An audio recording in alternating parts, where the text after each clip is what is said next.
Salut à tous, bienvenue. Elle s'appelle Déborah Amar. C'est un phénomène, on va dire ça comme ça. Elle est jeune, elle a 34 ans. Elle a une histoire de vie assez incroyable puisqu'elle a fait une mort clinique pendant 7 minutes en 2013. Et à partir de ce moment-là, sa vie a complètement changé. Aujourd'hui, elle anime une page en lien avec son association qu'elle a créée, Histoire du Rabbi et Paroles de Torah. Plus de 31 500 abonnés à ce jour. Elle fait des directs, on entend parler d'elle un peu partout, aux États-Unis, en France, en Israël. Elle est avec nous aujourd'hui. Restez là, vous allez vraiment apprécier son histoire.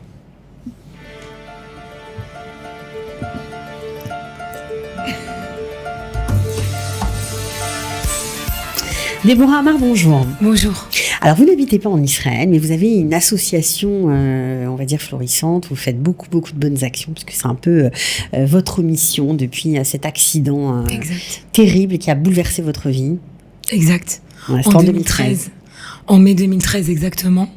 J'ai eu, suite à une erreur médicale sur un bypass qui a été mal fait. Un bypass, donc une opération. C'est une opération pour maigrir. J'étais beaucoup plus forte avant. Je faisais 120 kilos à peu près. D'accord. Comme ça, les gens, ils peuvent se rendre compte. Voilà, se rendre compte. Et j'ai eu en fait, comme il a été monté à l'envers, j'ai eu une septicémie. Mais quand je me suis plaint, on m'a pas pris au sérieux. Donc c'est le temps de se propager. Jusqu'à où on m'a pris en urgence à l'hôpital Bichat à Paris. Et au bout de 14 heures d'opération, au bout de 11 heures d'opération, j'ai eu 7 minutes de mort clinique, arrêt respiratoire. D'accord. Avec le professeur Marmus qui m'a sauvée. Ok. Alors, pendant ces 7 minutes de coma, on va dire, juste avant de vous réveiller, vous avez vu le rabbi... Alors, j'ai vu le rabbi Lubavitch, vraiment comme la photo qui était chez moi, parce que moi, je suis pas issue d'une famille rabbin, juste séfarade traditionnalistes, qui ont avancé avec le temps. Mais j'ai vu le rabbi devant moi, avec une lumière blanche, vraiment, et illuminé, avec un beau sourire, et limite comme il m'apaisait. Avec ses mains de loin, comme s'il m'apaisait, et lumineux. Bon, et puis vous vous êtes réveillé, après on vous a replongé dans un coma. On m'a replongé dans un coma artificiel, parce que j'étais très affaiblie.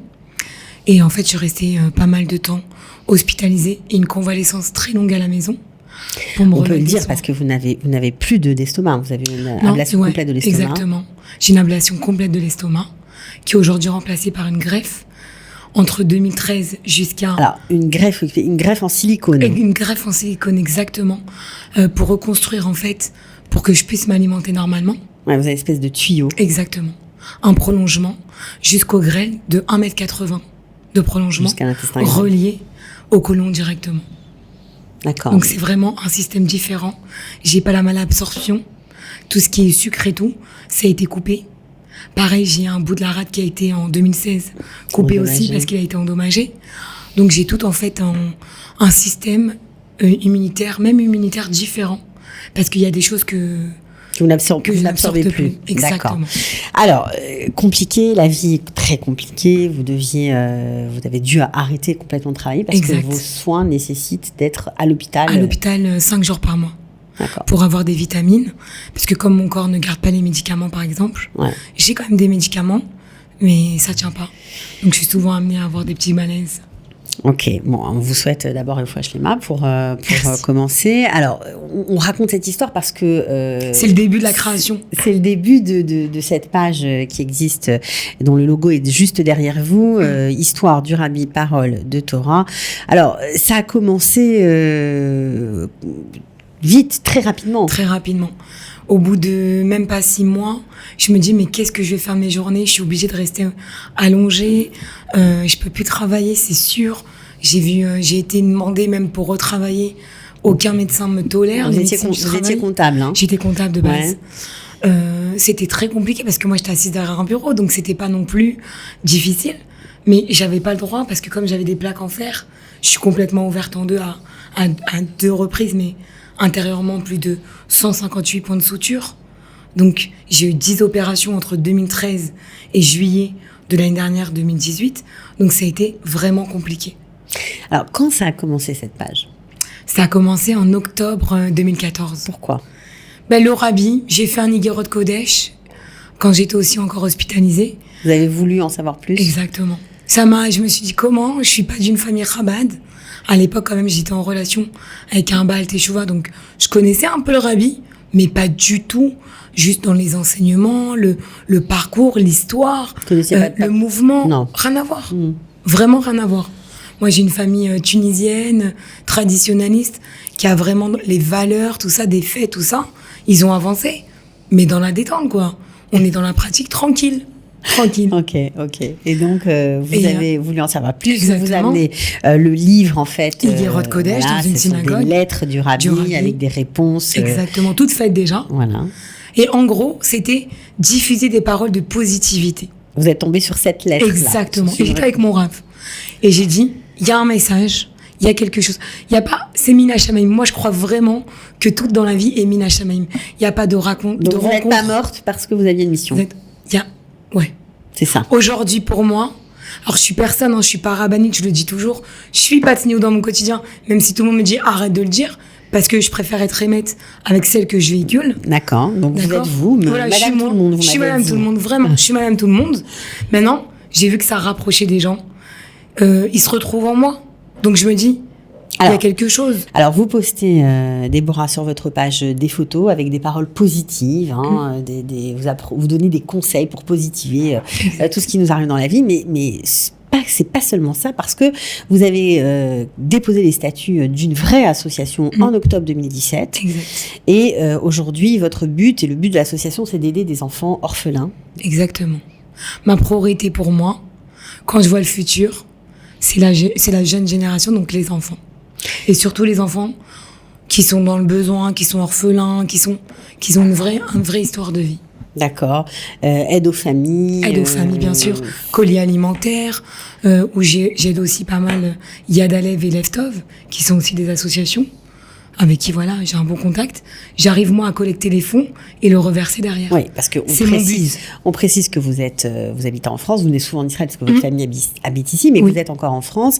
Et ce qui est incroyable avec votre page, c'est que vous êtes suivi, alors on va dire 25% d'Israël, 25% aux États-Unis, à Miami, Los Angeles principalement, et 50% en France. En France.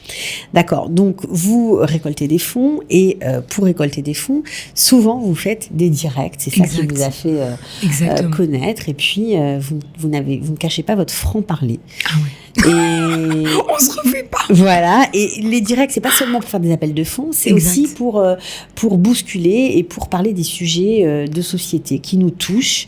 Parce que nous sommes une génération un peu particulière. On a besoin d'être réveillés, en fait.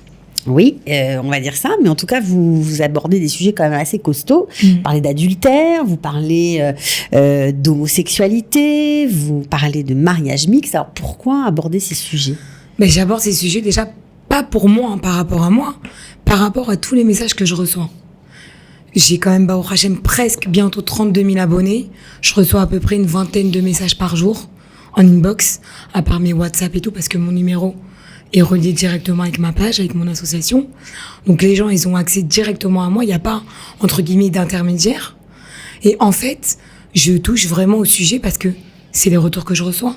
On vous dit quoi sur votre page? Concrètement, parlez de Torah, parle-nous de ce parle-nous de Torah, mais parle-nous avec un enseignement sur les sujets d'actualité d'aujourd'hui. Bon, alors, comme vous l'avez dit, vous n'êtes pas rabbinite. Je suis pas rabbinite, donc les rabbinites, Baruch Hashem, il y en a plein, elles font des travails extraordinaires, vraiment. Je vois, elles font des directs. Mira Metoudi, je la connais très bien. Il y a Sarah aussi, qui est à Los Angeles, qui fait 1 tonne de directs. Il y a pas mal de femmes aujourd'hui qui parlent, qui prennent la parole. Alors vous, comment vous faites pour donner des réponses quand même Alors attention, moi je prépare jamais mes sujets. Il y a plein de gens qui me disent mais comment tu fais? Je prépare pas mes sujets.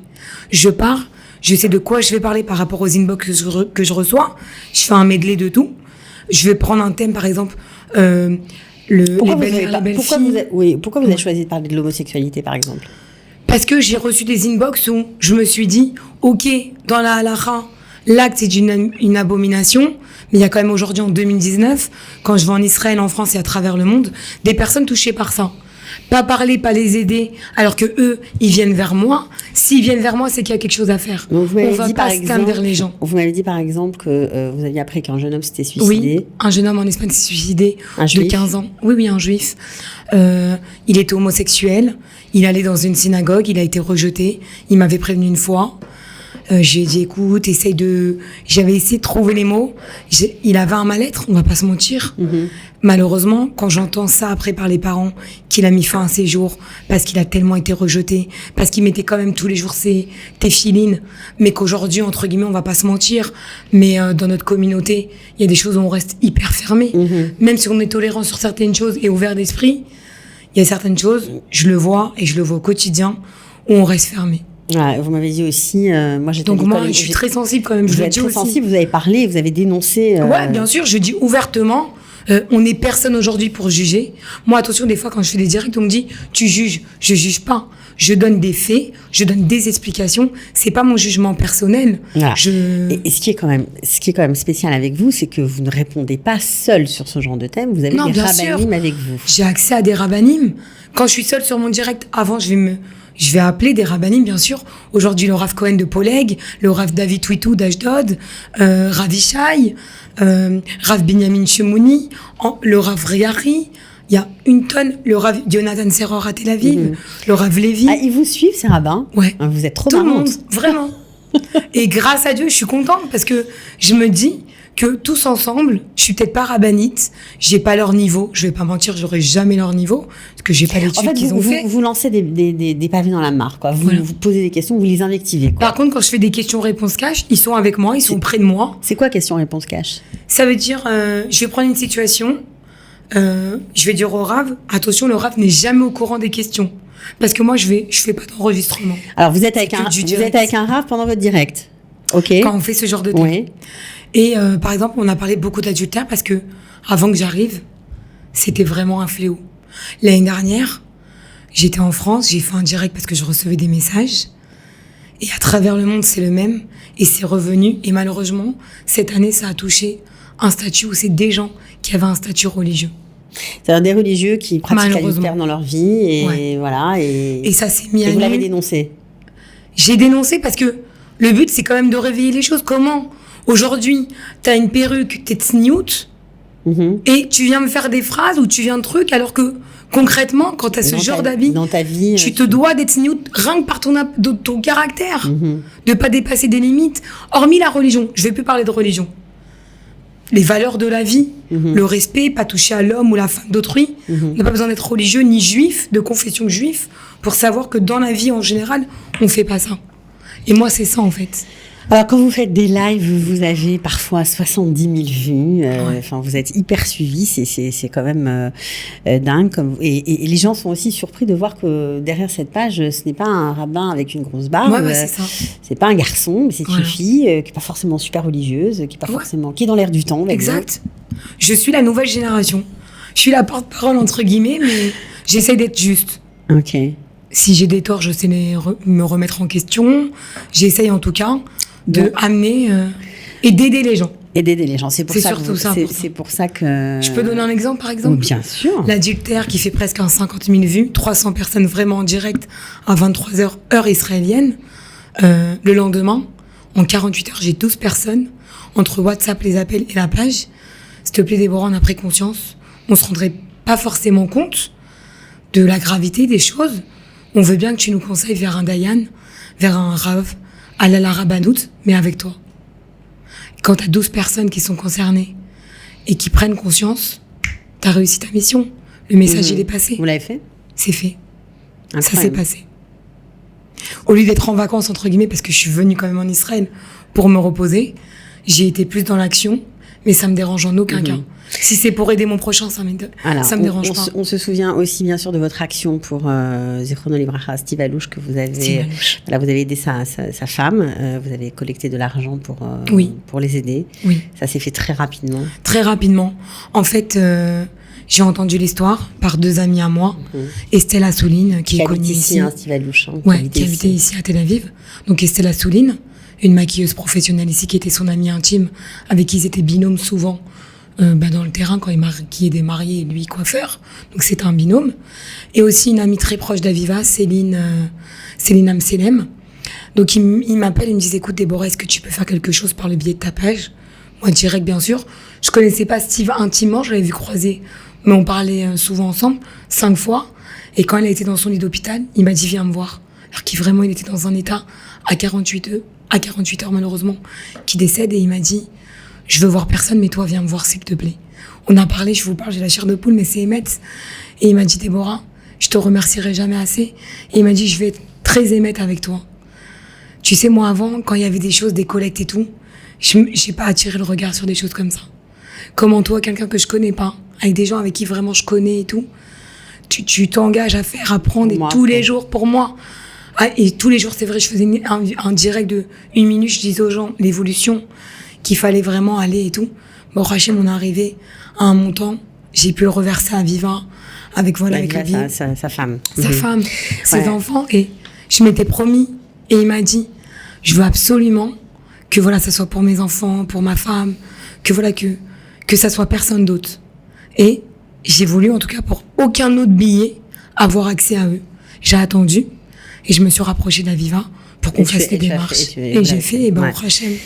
Alors, il y a plein de choses avec... Il y a aussi la journée de Signout, on peut en parler. HRPT, oui, tu as fait une journée de Signout. Aussi pour finir avec Team. Non, mais t'es vraiment marrante parce que t'es pas de Signout dans la vie. Je suis pas de Signout. Mais t'as voulu faire ça.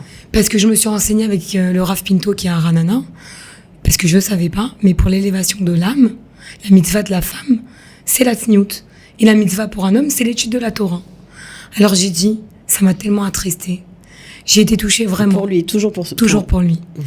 Et avec le biais d'une jeune fille qui a 17 ans aujourd'hui, qui est à Natania, qui moi était à Paris à l'époque, qui s'appelle Eva Farjon, elle m'a dit je vais t'aider. Et c'est parti comme ça. Je lance une petite photo, HRPT, Journée mondiale Signout, tout le monde joue le jeu, avec mon numéro de téléphone. Par WhatsApp, je reçois vraiment... Donc des femmes qui s'habillent Signout pendant une journée pour l'élévation de son âme. Exactement, le 30 janvier. Et elle poste la photo sur Facebook. Tout le monde. Voilà. Tout le monde. C'est des actions comme ça. On est passé au Panama, Vietnam, Ashdod, Menton, Saint-Raphaël, Paris, Marseille...